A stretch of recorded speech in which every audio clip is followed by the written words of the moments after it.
Olá pessoal, tudo bem?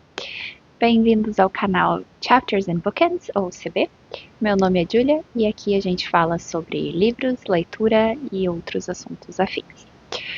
Bom, hoje eu quero falar com vocês sobre uma leitura que eu concluí recentemente, que foi muito interessante e eu gostaria de recomendar ela para vocês, caso vocês ainda não tenham lido esse livro.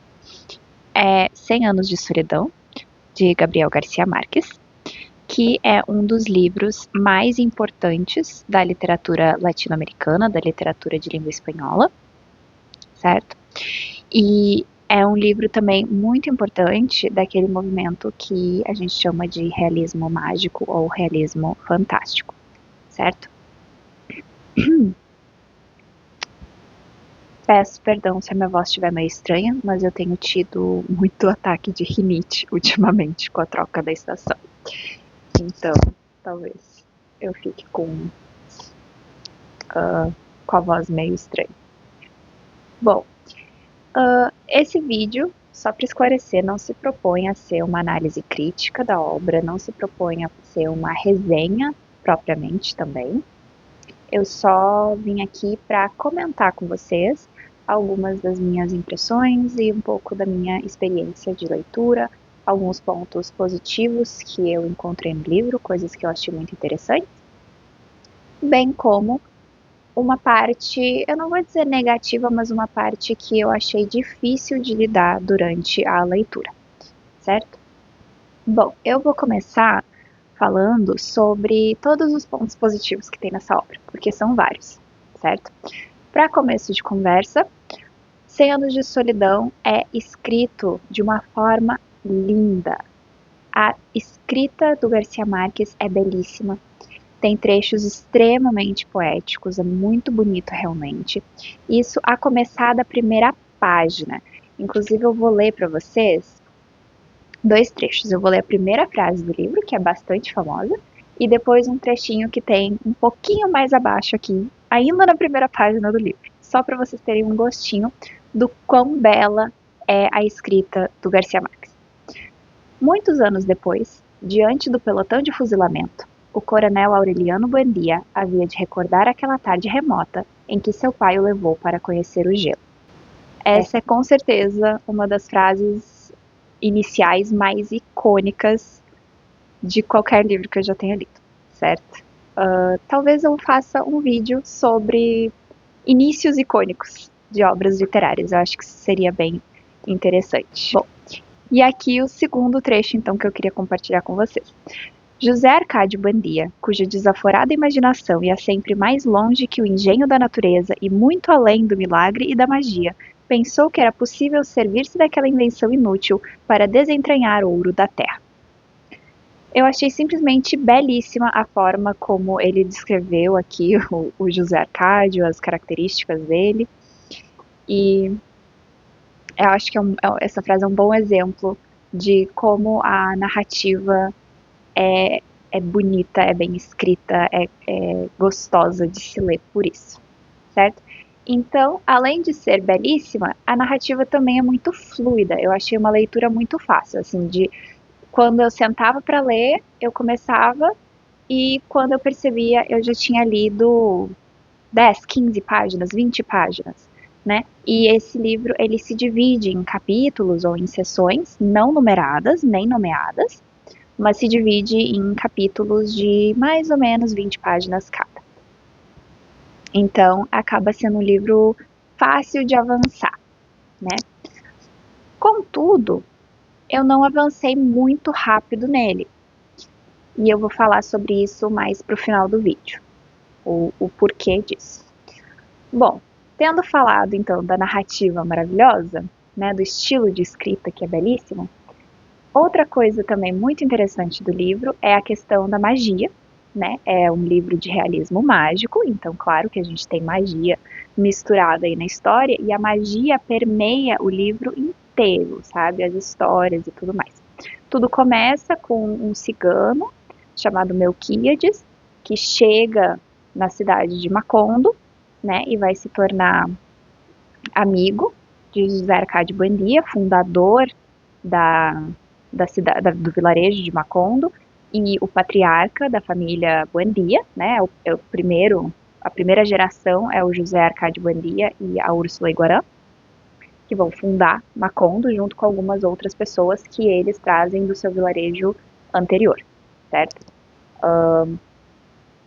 E essa magia, ela vai permear a história em vários momentos, e a magia do Melquíades vai permear a história em vários momentos, e isso vai influenciar em outras questões da obra, como, por exemplo, a ciclicidade do tempo, né? Então, o tempo, ele funciona de um jeito diferente, às vezes, nessa história. Eu não quero dar spoilers para quem não gosta, mas tem um quarto da casa dos Buendia que vai seguir uma lógica temporal um pouco diferente, mas para o final do livro se descobre o segredo desse quarto, né? E, bom, os fantasmas, né, de vários personagens que vão falecer, e só que o espírito deles permanece ali na casa, permanece no local onde eles faleceram, voltam para visitar, interagem com os personagens. Temos personagens que morrem e depois voltam à vida, né? Então essa magia, ela perpassa toda a história e torna tudo bem mais divertido às vezes e muito interessante, e também dá um mistério a mais para a história, certo? Bom, e aí eu falei um pouco da ciclicidade do tempo, mas não é só o tempo que é cíclico nessa história. Vai ter ciclicidade de tudo. Vai ter ciclicidade dos eventos, né? Porque bem como a história da humanidade, e aí eu, na minha interpretação, eu vejo 100 Anos de Solidão e a história de Macondo como uma espécie de microcosmo da própria humanidade, da história da humanidade, né? Porque essa ideia de a história se repete, né? Então, os eventos, eles acontecem de novo, geração em geração, aquela coisa assim, toda vez é a mesma história, né? E funciona dessa maneira, né? Então, a gente tem ali a questão da ciclicidade dos eventos, que eles vão se repetindo, tem a ciclicidade dos nomes dos personagens e das personalidades dos personagens também, né? Com seus hábitos e as suas manias. Então, tem um momento da história que a Úrsula, né, essa matriarca da família, ela vai olhar para, eu nem lembro mais se são netos ou se são os bisnetos já dela, que se chamam Aureliano e José Arcádio, né, porque todos os homens da família Buendia se chamam ou Aureliano ou José Arcádio ou alguma variação desses dois nomes. E ela tá pensando nesses dois, e que são gêmeos, e ela pensa que eles devem ter sido trocados, né, que os nomes deles devem ter sido trocados, porque o Aureliano parece ter personalidade de José Arcádio e o José Arcádio parece ter uma personalidade de um Aureliano. Então, até essa ideia também um pouco mágica de que todos os aurelianos da família vão ter algumas características de personalidade em comum, bem como todos os José Arcádios vão ter alguma coisa de personalidade em comum, né? A narrativa, ela também tem um tempo não linear, não só na questão de ter alguma magia na questão da lógica temporal da história, mas também na própria narrativa. Porque, como a primeira frase do romance já demonstra, né? Anos mais tarde, o Coronel Aureliano ia se lembrar. Bom, então a história, ela faz isso o tempo todo, né? Isso vai acontecer. E depois isso vai acontecer. E aí a gente volta, e aí conta tudo o que acontece até a gente chegar nesse ponto, né? Então a gente tem bastante desse vai e volta no tempo e na linha de tempo, né, da história. E agora, então, eu queria falar um pouco sobre a parte da dificuldade, né, que eu mencionei. Apesar de ter sido uma leitura bem interessante, eu gostei bastante da leitura, recomendo ela fortemente, como eu disse. Eu acredito que um dia eu vou ter vontade de reler 100 Anos de Solidão, né? Alguns vídeos atrás eu falei sobre questão de releitura, e eu acho que esse é um livro que vai valer a pena revisitar. Aliás, eu não tenho dúvida de que ele vai ser um livro que vai valer a pena revisitar. Teve um ponto que eu achei de difícil digestão na história, que é uma história que, como eu disse, ela é uma espécie de microcosmo da humanidade com eventos que se repetem, ok. Mas isso também significa que ela vai trazer vários aspectos da humanidade, inclusive violência, né? E esse é um livro que contém bastante violência. É um livro de muitos eventos, é um livro em que coisas acontecem. Ele é bem diferente, por exemplo, de um Orgulho e Preconceito da Jane Austen, que é um livro que parece que não acontece muita coisa, né? A gente não tem muitos eventos, a gente tem mais exploração de dinâmicas sociais e tudo mais. Cem Anos de Solidão é outra proposta de livro. Ele tem muitos eventos, coisas acontecem o tempo inteiro na história com os personagens, certo? Mas isso também significa que com eles e eles próprios cometem muita violência e eles também sofrem muita violência, né? E às vezes essa violência acaba sendo um pouco pesada na minha concepção. Para mim foi um pouco pesado, porque por causa da forma, em parte, como foi apresentado, tá? Porque não são descrições gráficas, não é nada disso, tá? Mas são descrições objetivas, bem secas. Ele narra o fato. É como dizer assim, isso aconteceu, sabe? Ele vai dizer, ele vai descrever uma morte brutal, um assassinato brutal, com a mesma objetividade e secura que ele diria: ah, coloquei um copo de água na mesa. É só assim, o statement of fact, né? A afirmação do fato. Então, é uma forma de apresentar eventos de moralidade, eventos de imoralidade, na verdade, foi bem chocante para mim. Porque eu não sabia, quando eu comecei a leitura, eu não sabia exatamente o que esperar. Eu não estava familiarizada, né, com o que eu ia encontrar dentro da história de 100 anos. Então, algumas coisas apareceram já mais para o começo da história, assim, nos primeiros 20, 25% do livro, eu, eu me deparei com um evento que para mim foi muito chocante, que foi um personagem, um homem adulto da família dos Buendia que vai se casar com uma menina de 8 anos de idade. E vocês sabem o nome disso, né? Eu não vou dizer, e aí algumas pessoas poderiam dizer, ah, mas era época, ai, não sei o quê. Não, gente, porque até Shakespeare escreveu Romeu e Julieta com 14 para 15 anos de idade, né? Que ainda é muito novo, mas 8 anos, gente. 8 anos de idade, eu acho que para mim não tem época em que isso seja algo normal ou justificável, né? Não, eu acho que não é uma questão de anacronismo da minha parte, não é uma questão de imposição. E também, como eu não estou lendo isso para estudo, se eu quisesse também impor a minha moralidade de século XXI em cima disso, eu acho que nesse caso seria 100% justificável, é meu direito como leitora também.